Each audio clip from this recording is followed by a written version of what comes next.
Teachers are natural innovators, entertainers, and problem solvers. They dream of growing old into the profession, teaching their kids. But sometimes career goals shift or change, and that makes opportunities outside of the classroom seem intangible. Questioning, who am I if I'm not a teacher? I'm your host, Alexandra Simon. And I'm your co-host, JoDee Scissors. This is the Great Teacher Resignation.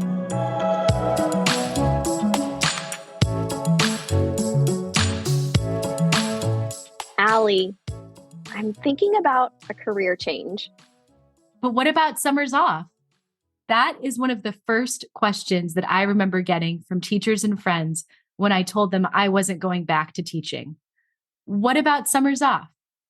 Well, according to Education Week, that cited a National Center for Education Statistics, more than half of all K-12 teachers in the U.S.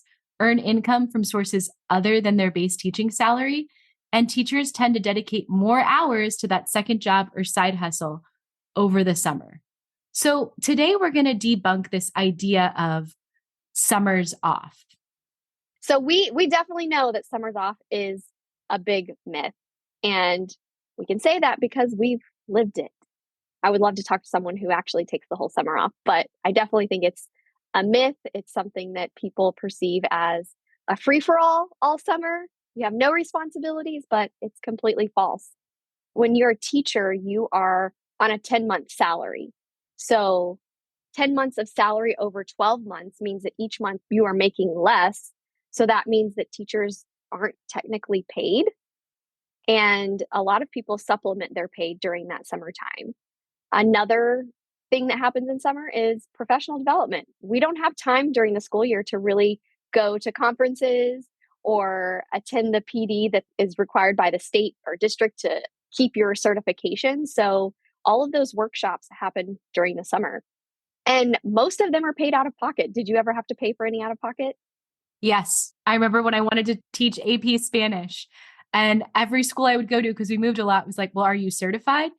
Have you taken the class? And every time I was like, no, I haven't taken the class yet. So finally I decided that I would pay for the class, and I did it. It was a mess. I had to take time off. I actually had to go somewhere else because they weren't offering in my local area. So yes, not only do we take our summers to do these requirements or to try to get ahead so that we can get different roles or different positions, but we pay for them. And then teachers also use the summer for things like writing their curriculum mapping, things that can't be completed during the school year because there's other more pressing responsibilities like grading papers, or now with the teacher shortage, maybe you're covering other people's classes. And so you legitimately just don't have your planning time to get things done. I know a lot of teachers that planned over the summer that I'm friends with, and they're really busy working on school stuff. And that's how they supplement part of their income, is doing those type of things during the summer. You do get paid for leading those workshops. So it's evident that teachers work over the summer for sure. Summer's off, and also just teachers not working is part of the myth, right? Exactly. I think there's this notion that teachers are lazy because they only work 10 months out of the year, and then they don't have to work for a couple of months. But as you stated earlier, we are on a 10-month salary scale. So in some districts that I worked in, you only get paid for 10 months. That's the way that it worked. And if you wanted the 12 paychecks, like you mentioned, you had to actually put in a form to request that. You weren't getting paid for the summer. They were just stretching your pay that you got for the 10 months into the summer. So it's just really important that people understand that. So I'm pretty sure we just debunked that whole summers off thing. But JoDee, I want to hear from you. Did you actually take the summers off? Tell me what that looked like for you. So in my first years of teaching, I definitely did not take the summers off. I usually worked summer school for 4 weeks. There was a lot of incentive to work summer school because the pay was really good for the short amount of time. And in the district I work in, they had all the lesson plans, every single lesson that you were teaching during the summer. And those other weeks, I traveled. I'm a huge traveler. So I think I went to Philly for a summer to get my TESOL certification so I could teach anywhere around the world. I went to Mexico and studied Spanish, and then eventually went to Italy to use my certification that I got to teach English in Italy for a summer. But in between there, like I was working, and even when I was in Italy, I was working and supplementing my income in that way. So definitely worked in the summers. And I think during that time though, like I didn't have a child. I was just like freely doing whatever I wanted. I didn't have a human to be responsible for other than myself. So there was a lot of flexibility to do a lot of those things. And then over time, there were two major factors that really made summers off not work for me. And it was essentially like, as I began to grow, I realized that traveling was like a huge part of my happiness, and binging it during the summer was not working for me. Like I needed that more consistently. And then the other thing was when my daughter came along, there were just certain obligations that you have as a parent that you don't have that summer flexibility, or you need to be able to like pay for childcare, or you need to not have childcare at all and you need to forego all of the PD that you were planning because you would have to pay for childcare. You forego any of those like summer trips that you perhaps had planned. So over time, like just what I needed, I couldn't fit in there. So it sounds like you definitely had varied summer experiences. Some summers you worked, some summers you were able to travel, some you studied, you did PD. I was trying to reflect on my summers as you're describing all of that. And my summers, I feel like every summer was different. There was no summer that was just like a complete summer off. I would say between like relocating, between caring for children, perhaps, like, or between working so that I could keep my children in childcare, or eventually, when I had kids, I started working at the summer camp at my school because it was such a great camp, but it was also really expensive. And if I worked camp, my kids could go there for free when I was working. So I usually was able to carve out like 1 week where they would go to camp. I wouldn't work, I would just pay for it. And so we're trying to catch up a lot. We're also trying to see our family over the summer. And, to your point, the summer is not the most ideal travel time. Things are really expensive. Also, summer is really hot in most places. And I don't know about you, but like I don't love New Orleans in the summer. So like it's not always my ideal time. And so I think that, while it's nice to have summers off, what comes with the teaching profession is a lack of flexibility for time off year round. And so I think that really lets us transition a little bit into what does our life look like now without summers off, now that we're both no longer in teaching? So, what's the flip side of the equation?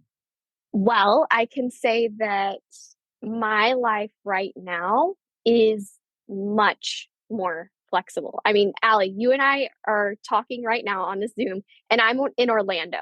I did not have to do any sub plans. I did not have to like arrange any type of special childcare or anything because we're good on that.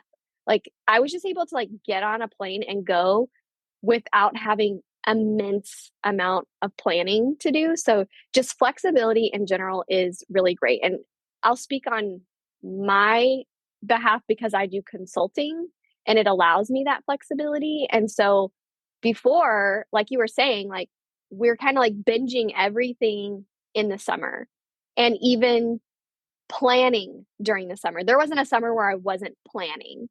And so now everything is just much more balanced. I can take vacation when I want. I can stay at home and be sick.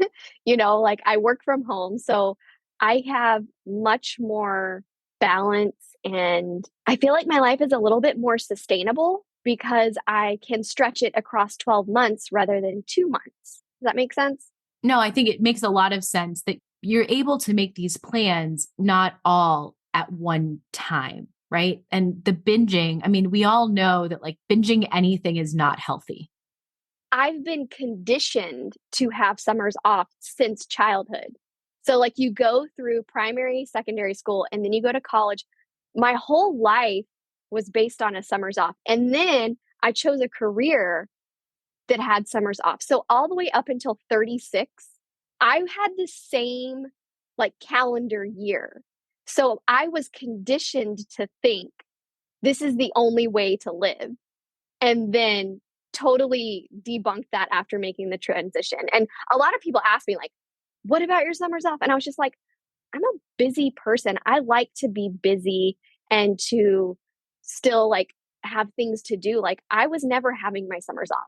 I was always doing something. I wasn't just like Netflixing and chilling. That's not my personality. And so transitioning opened up opportunities to be able to do all the things I want and still get the benefits of vacation time and time off. Just looks a little bit different.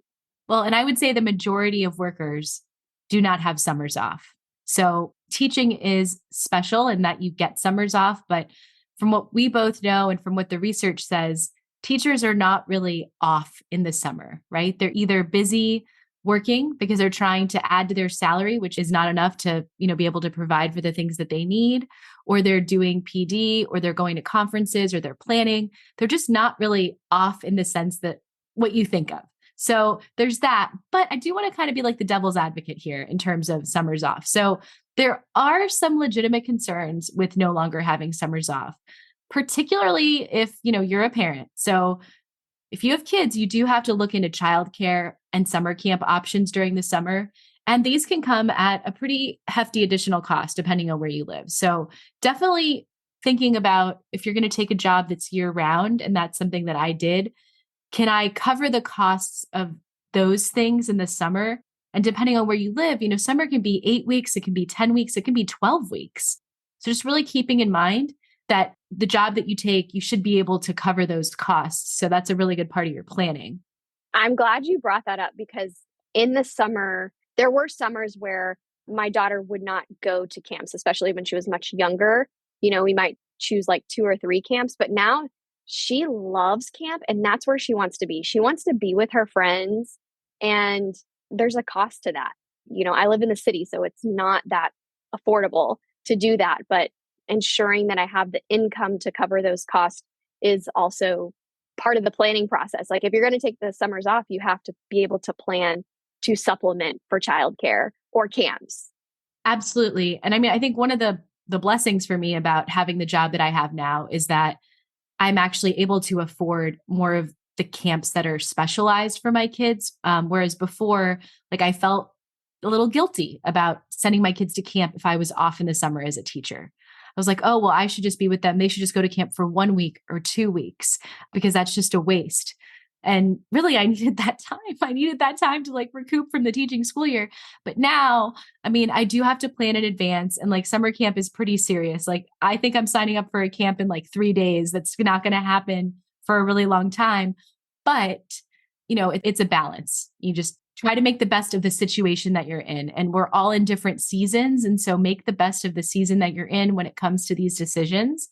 But the other thing you should consider is that it will seem like you have less quote unquote vacation days, right? Because if you count up all the days you technically have off over the summer and you have off over the various breaks, it'll seem like you have less vacation days. Oh, I don't want to give up my vacation days. But I want to tell you that what's been really nice for me is that I'm not restricted to the school calendar now. So being able to take time off when it's not a break means that I can go visit family. I can go see one of my friends for their birthday that I would have never been able, even like a special event. Like sometimes people have weddings on like 3-day weekends. And I don't know about your schools, but getting like the Friday off before a Monday holiday, that was frowned down upon. So it might mean that I can't go to someone's wedding or that I'm going to have to miss their rehearsal dinner or whatever. So I think having that flexibility in when you want to take your vacation, I really appreciate that. I found that as a family of 4, I can get much better deals if I'm not traveling only during the peak travel times. I am fortunate that our school district here has like kind of a lot of breaks. Like we have Mardi Gras break, we have fall break. So that's not like traditional travel times. And I don't have to worry about my school calendar not matching up with my children's school calendar. That is such a good point because I think my last year teaching, my daughter and I were on different schedules because we were in different school districts. And that was so tough to do that. But you know what I wish someone had given me as a young teacher? are a young person just in general is like, you know how there's a scope and sequence of curriculum? You can kind of see like the trajectory of it.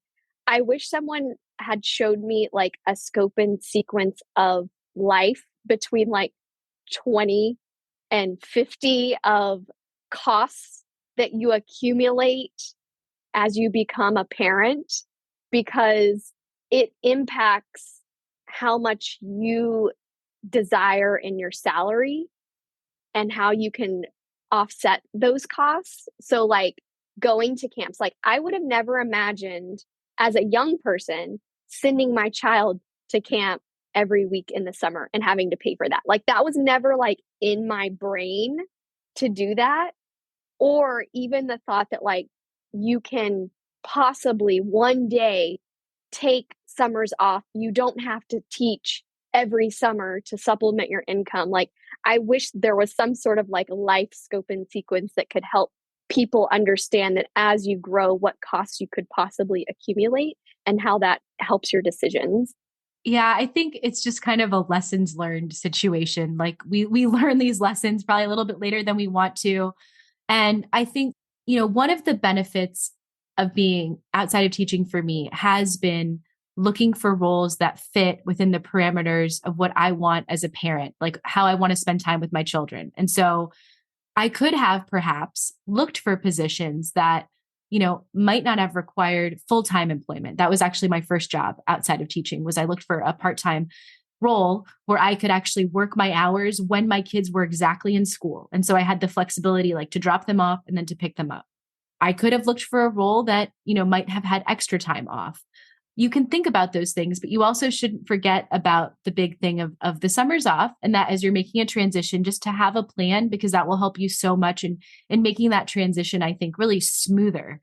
And also know, like one thing I've said before on this podcast is that if you miss teaching and you really miss your summers off, you can go back. And I struggled. I did miss the summers off. I don't know. I don't know if you missed them off, but I actually do miss the summers off until the summer comes.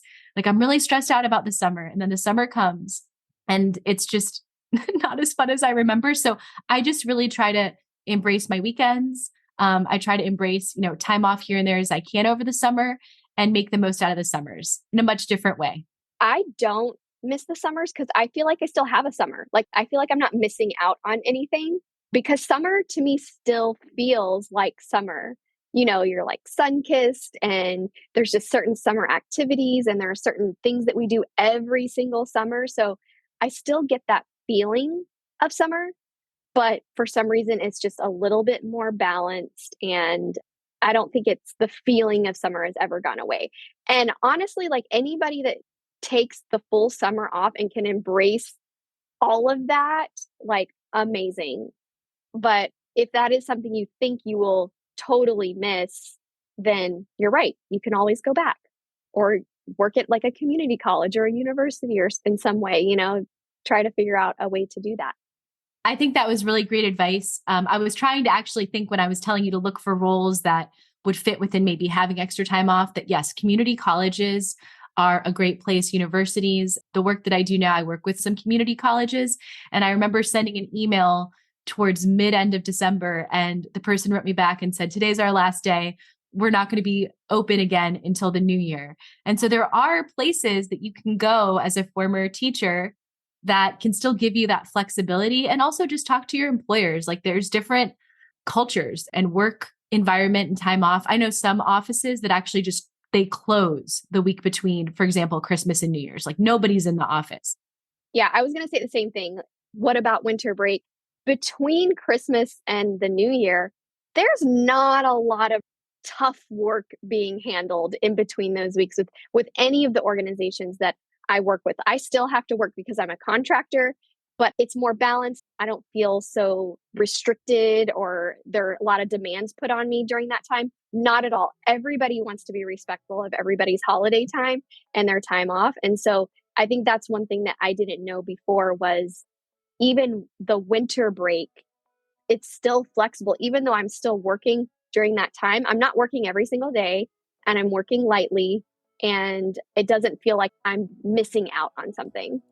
Yeah, I think you just adjust when things change in your life. You just make adjustments. And you and I have both had to navigate this at different points. But it's something that I really felt strongly that we needed to debunk this myth of summers off, because we all know that not every teacher takes the full summer off. In fact, most of them do not. So if you're a teacher, enjoy this next summer coming up. Maybe make it the best summer yet. And if you're not, and you're looking into transitioning, I know our first episode for this season was letter of intent to not return. Think about that. Maybe you want to build in time to your transition to have one last summer off, or maybe you're just ready to go. You're ready to start your new career. And so just keep in mind the different things that we discussed in today's episode about summers off.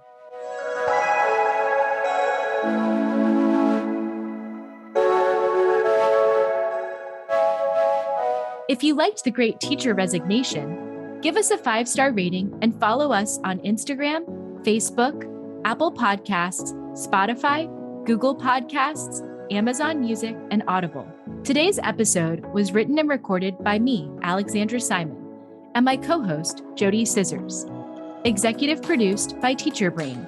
Produced and edited by Emily Porter. Original music, Emoji by Tubebacker. Special thanks to our sponsor, Paper Planes Ed.